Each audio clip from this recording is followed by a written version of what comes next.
Now, if you are someone who is a freelancer, maybe you're a contractor, maybe you run a small company, in these cases, you definitely need some processes, some way of managing your own projects, and you can definitely use Jira. And I can tell you from my experience because for the majority of my career, I have been running my own company and doing services for other clients. And project management has been my area of interest for for a long time because I always was fascinated uh, by having some kind of a tool or a process or practices so that I can manage my own work. And I still do that.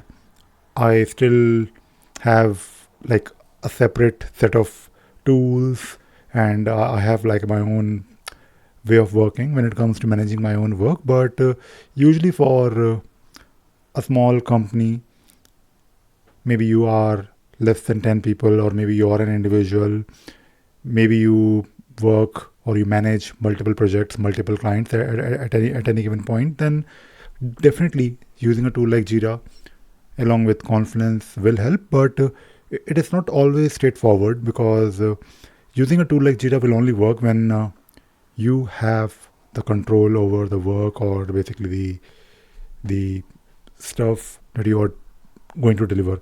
Now, let us say you are someone who is building a website, right? Let us say you have a website development business, and that is what I used to do many years ago. I used to develop websites using Drupal, and in this case, of course, using a tool like Jira makes total sense because you need a tool where you can plan your work, where you need a tool where you can track the work, and of course, when you have a small team, less than 10 people, then there is no doubt that using a tool like Jira will help. Now, this is of course a situation where if you have like maybe a small service provider company, maybe you provide services to other clients based on a specific technology. Like in this case, like for me, it was Drupal because I was only focused on Drupal. But of course, I was managing and maintaining my own projects within my own Jira instance. But there are cases where if you are, let us say, a small company, or maybe you are working for a client where they want you to work on their Jira instance, or basically you will be working with them.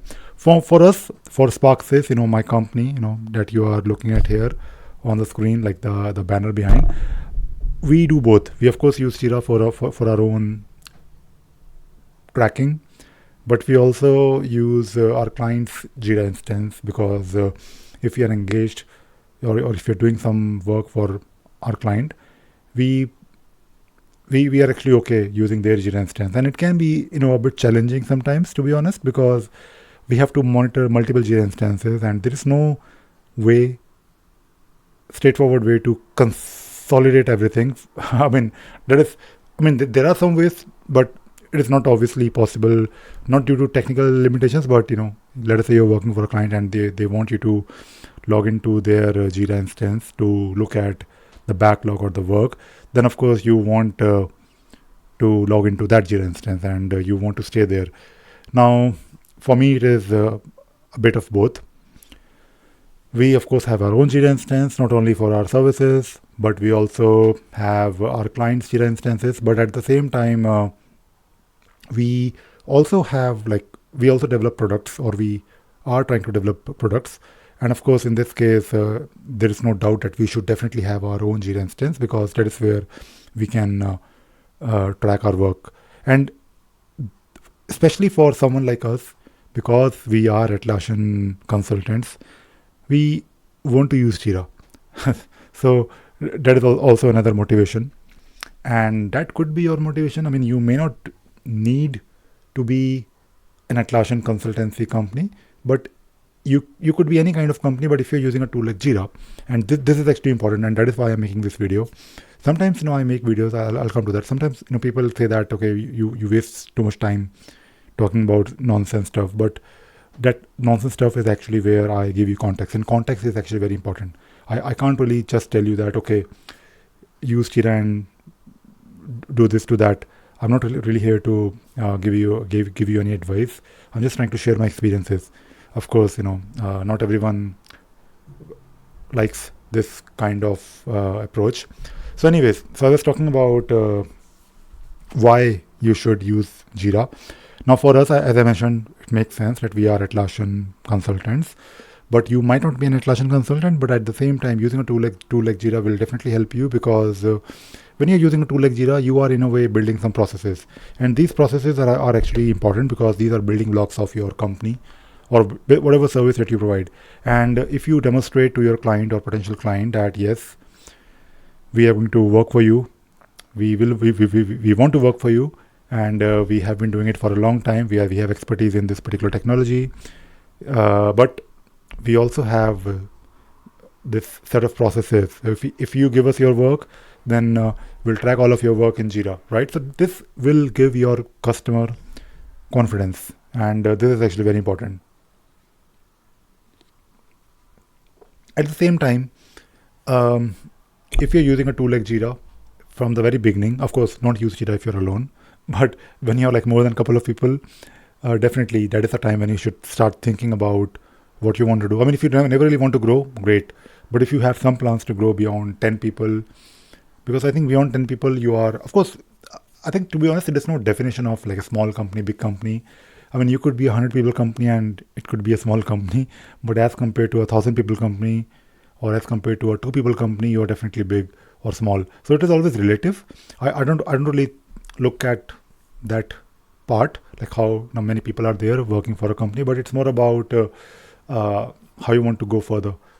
Do you want to have 2 more people in the next 2 years, or maybe you want to hire 20 more people in the next 2 years or 2 months?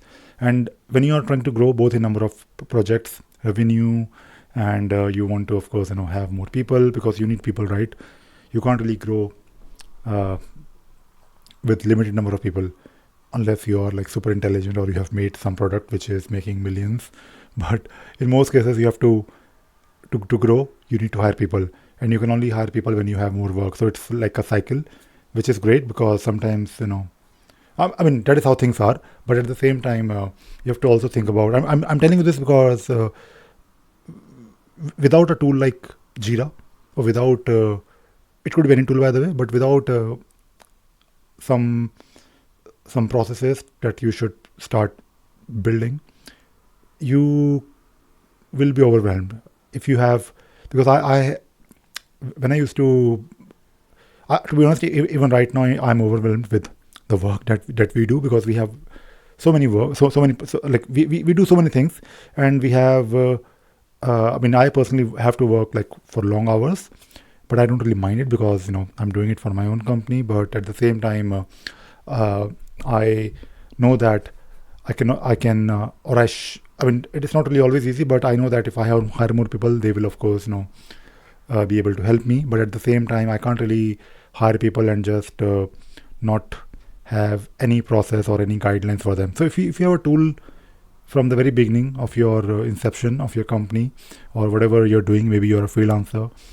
or a small company by your definition, then if you have some processes or tools, then you are in a way making sure that in future you're not overwhelmed, you're ready to grow, you're ready to hire people, and people will come and go, but your processes, your system that you have built for your own company will stay. And Jira and what you do with Jira is definitely part of this whole thing, the whole system.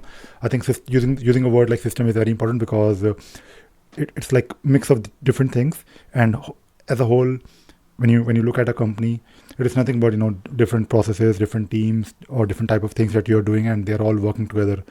That is, of course, I'm talking about like the ideal situation, but Jira definitely plays a big role, because when you start using Jira, you will in a way, uh, in most cases, it depends how you do it, but usually when you start using Jira, you are in a way bringing processes, which not everyone will like, because sometimes having a process is like uh, asking people to do or work in a specific way, which is not always easy.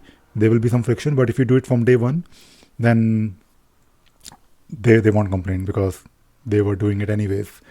All right, so I hope I have given you some ideas. And by the way, if you need any help with your Jira rollout, maybe you're a small company, maybe you are not really sure how to start, to reach out to me and I can definitely help you. And of course, you can watch my videos where I talk about these things anyways. All right. And by the way, I hope you have been enjoying my videos on script runner. These days, I, of course, I try to keep a balance. I don't really want to make my channel totally focused on script runner because I also want to talk about Jira. So these days I'm talking a lot about best practices, Jira consultation in general, and yeah, I hope you're enjoying it. And yeah, once again, I will be in India soon. So if you want to meet me, or if you think we should have some kind of a catch up, I would love to meet you. Do message me and we can plan. All right, that is it. That is it for today's video. I hope you enjoyed watching this video and you learned something new today. Thank you very much. Bye bye.